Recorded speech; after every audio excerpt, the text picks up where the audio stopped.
People used to say a lot of nasty things about me. Oh, look at that psycho, he's gonna get us all killed. Welcome back to Movie Recaps. Today I will show you a 2019 comedy drama film, titled Jojo Rabbit. Spoilers ahead. Watch out and take care. The fictional city of Falkenheim, where Nazi Germany is starting to collapse, is the home of Jojo, a 10-year-old boy who keeps Adolf Hitler as his imaginary friend but can't tie his own shoes. He's a true nationalist and a fanatic, indoctrinated with Nazi ideals and eager to help his country during the war, and that's why he's joining Jungvolk, the junior section of the Hitler Youth, with his friend Yorkie. They're spending the whole weekend at a camp run by Captain Klensdorf, his second-in-command Freddie Finkel, and Fräulein Rahm, who is in charge of the League of German Girls. They're giving kid-sized uniforms and a special dagger before they're taken to experience a variety of activities like grenade throwing, trench digging, map reading, and gas defense, among others. Or at least, the boys are. The girls are taught to dress wounds, make beds, and how to get pregnant. Jojo does well in activities like describing Jewish people and burning books, but when it comes to hand-to-hand combat, he gets scared and sneaks away, gaining the attention of the older boys. When the time comes for the boy to learn how to kill, these teenagers see how hesitant Jojo is and put a rabbit in his arms, asking him to demonstrate. Jojo swears he isn't scared, but he still can't bring himself to do it, so he tries to let the rabbit go. However, the teen boy grabs it before it can run away and kills it himself, proceeding then to make fun of Jojo for his failure. Since he's scared like a little rabbit, they start calling him Jojo Rabbit, which upsets him and causes him to run to the woods. While he sits on a tree root crying, imaginary Hitler shows up and tells him rabbits are actually pretty brave. They go out in the wild every day to get their carrots and they gotta be sneaky not to get caught. Encouraged to be a mighty rabbit, Jojo runs back to camp, where Klensdorf is teaching the kids to throw grenades under his supervision. Jojo passes by him, steals the grenade he has in his hand, and continues to run into the woods, where he throws the grenade so badly that it bounces off a tree and lands on his feet, exploding on his face. Jojo falls unconscious, but he has some blurry memories of people getting him to the hospital and his mother Rosie Betzler visiting him. He wakes up some days later in his room, and the first thing he notices when he gets out of bed is the limp on his leg, the second being the scars on his face he finds when looking at the mirror. His mother comes to check on him, then to hug him and remind him that he's got her even if his father is gone and his sister Inga died. After making him put on his uniform again, Rosie takes Jojo back to the Jungvolk headquarters, where they find Klensdorf awkwardly feeding Finkel. Klensdorf has already been demoted for negligence, but Rosie still hits him on the groin with her knee and slaps him with her glove, making him promise he'll give Jojo some work to do, even if it isn't on the field, and that he'll feel included. Jojo is given the task of putting up propaganda posters around town and delivering conscriptions, which he does with lots of enthusiasm. One afternoon, while working, he finds his mother staring at a group of people hanged at a gallows in the public square, and when Jojo asks her what they did, she replies what they could. When he goes home later, his mother isn't there, and he starts to get nervous when he hears noises coming from his sister's room. He enters the bedroom to investigate and finds a weird mark on the floor that goes up the wall, so he inserts his knife into it and manages to open a fake section of the wall. There is a space behind it enough for a person to crawl into and various objects spread around. At the end of it, he's shocked to find a young girl, Elsa Kor, who follows him out of the room as he screams and runs around the house in fear. She catches him when he's about to reach the front door and pushes him against the wall, showing him she has his dagger and admitting she's Jewish, but she's there because Rosie had invited her to hide in her house. If Jojo tells anyone about her, Elsa promises she'll say he and Rosie helped her, which would get them killed as well. After she returns to her hiding spot with his knife, Jojo rushes to his room and discusses his options with imaginary Hitler. Reaching the conclusion he should negotiate, he grabs a kitchen knife and a pot to protect himself, then returns to his sister's room to tell Elsa she should find somewhere else to live. He gets scared again, however, when she surprises him from behind, takes the kitchen knife as well, and kicks him out of the room. Jojo discusses things with imaginary Hitler again, and they reach the conclusion he should make Elsa feel safe so she'll drop her guard. When Rosie comes back in the evening, Jojo tells her he's heard noises upstairs, but she tells him it must have been rats. After Rosie puts Jojo to bed, she goes to see Elsa to tell her to be more careful, because if something were to happen, she can't choose her over her own son. She also reminds Elsa that as long as there's at least one person alive out there, then they are losing. The next day, Jojo goes to the swimming pool, which should help him with his leg. He notices Klensdorf and Finkel are there too, sitting closely together and showing fear of Rosie. After his mom leaves, Jojo approaches them and asks Klensdorf what he should do if he found a Jewish person. The answer is to call the Gestapo, who will kill them and whoever helped them. Jojo also wonders how one can even identify a Jewish person, to which Klensdorf says he doesn't know either and someone should write a book about it. Once he gets home, Jojo tries to talk to Elsa again. After pointing out they're at a stalemate because neither of them can tell on the other if they don't want trouble, He tells her he'll allow her to stay in exchange for information about the Jewish people, so he can write an exposé book. Elsa accepts and explains they're people just like him, but since he won't believe her, she says they're money-loving demons that are allergic to food. Jojo quickly catches on her plan to get him to bring her food, and when he starts explaining the Aryan race is superior and the Jewish people are weak, Elsa grabs him, covers his mouth, and shakes him as she explains to him there's nothing weak about Jewish people before she goes back to her hiding spot.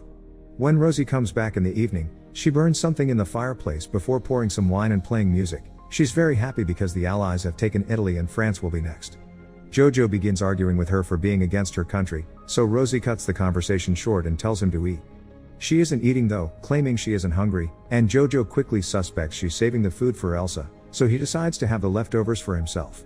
He thinks that if his father were here he would understand, and since he wants to see him so badly, Rosie puts on her husband's jacket and paints a beard on her face with ash to scold Jojo for talking like that to his mother. Using her husband's voice, she also asks him to take care of her because she's doing the best she can, then she turns up the music and makes Jojo dance with her. The next day, Jojo gives Elsa a pencil and paper for her to draw where Jewish people live and where Jewish women lay their eggs. Elsa starts drawing, but she refuses to answer questions about her family.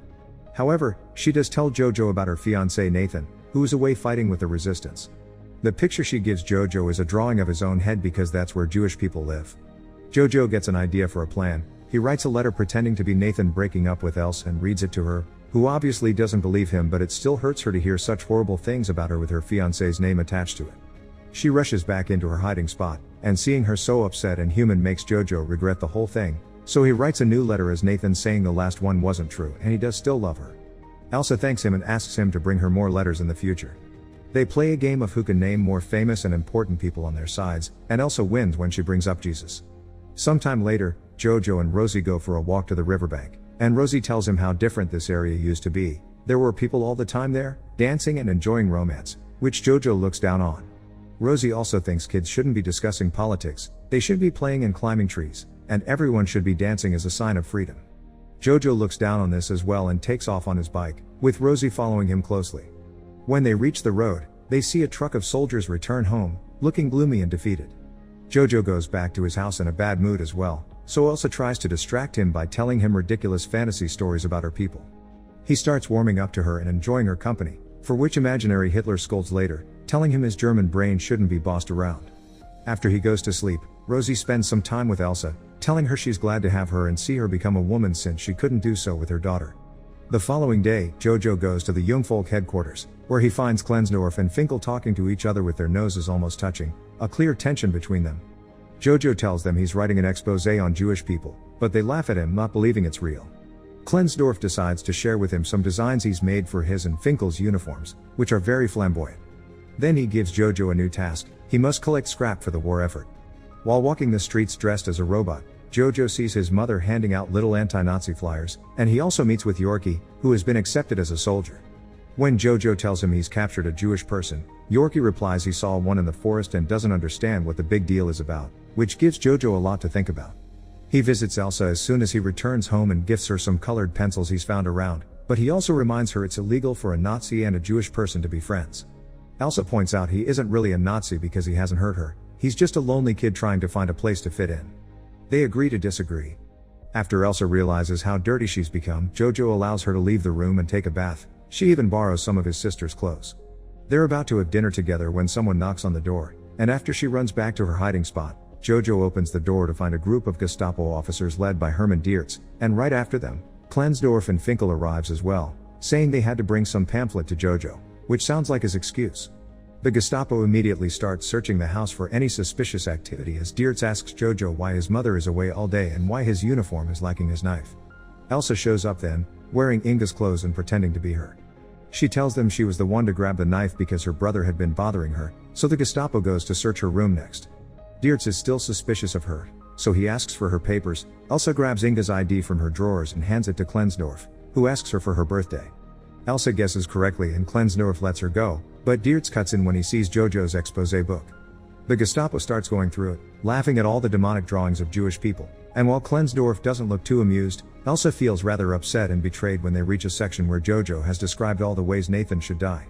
Happy not to have found anything wrong, the Gestapo leaves, and Klensdorf leaves as well after giving Elsa back the ID and Jojo his knife. Elsa discovers the date on the papers is different from what she said, which means Klensdorf has been helping them all along. Jojo points out nobody really knows Inga is dead, so Elsa could pretend to be her and live with them normally, but she still feels hurt by the book content, so she tells Jojo they can't be friends. Imaginary Hitler yells at Jojo for trying to befriend Elsa and thinking she's a good person and tells him to get his priorities straight. While he's out getting some food, Jojo finds Rosie hanged at a gallows in the public square. Devastated, he clings to her legs and cries his heart out, even trying to tie up her shoe to no avail. After staring at the body for hours, he goes home with his knife in hand, blaming Elsa for Rosie's death and ready to stab her for it. She stops his hand just in time and he only manages to scratch her. As he starts crying again, Elsa takes pity on him and comforts him. She explains she's always known Rosie as part of the resistance, although she doesn't know the details, and Jojo's father is fighting for the resistance as well, but Rosie told him the opposite not to upset him. She also confesses her parents were taken to a concentration camp, so the two of them only have each other. Jojo starts going to the streets to scavenge food from waste bins and notices how destroyed the city is becoming every day. He and Elsa begin a routine together, sharing meals and enjoying the fake letters from Nathan that Jojo writes. One afternoon, the city enters a chaotic state when the Allies initiate an offensive, taking advantage of Hitler having killed himself. Jojo comes across Yorkie, who is carrying some weaponry around because the army is so desperate for soldiers that they're sending the kids out.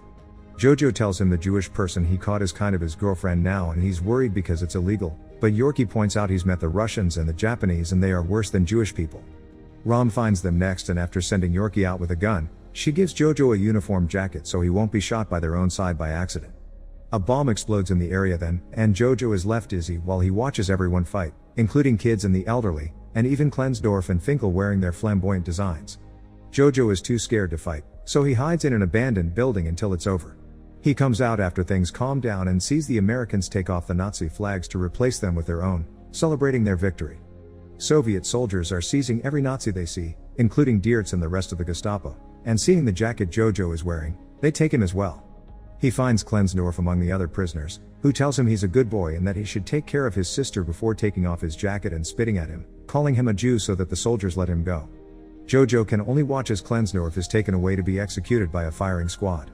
On his way home, Jojo finds Yorkie, who says he'll go to see his mother for a cuddle. When he points out Jojo's girlfriend can be free now, Jojo gets crestfallen at the idea of Elsa leaving and rushes back to the house. He decides to lie to Elsa and tell her Germany won the war so she can't leave, but after going through his book and seeing drawings of his mother and a rabbit in a cage, he pretends to write another letter from Nathan and reads it to her, saying he has a plan to sneak her out of the city. Then, Elsa finally confesses that Nathan died last year of tuberculosis, but she's found the letters comforting. Jojo admits that he loves her romantically, but he knows she only loves him like a brother, which she agrees with, so he wants to help her escape anyway. Imaginary Hitler is disappointed in him for this and tries to convince him to change his mind, but Jojo finally stands up to him and kicks him out of the house through the window. Elsa is hesitant to go out, but Jojo encourages her until she manages to cross the door. At that moment, a car with the American flag drives by, so Elsa slaps Jojo for having lied to her.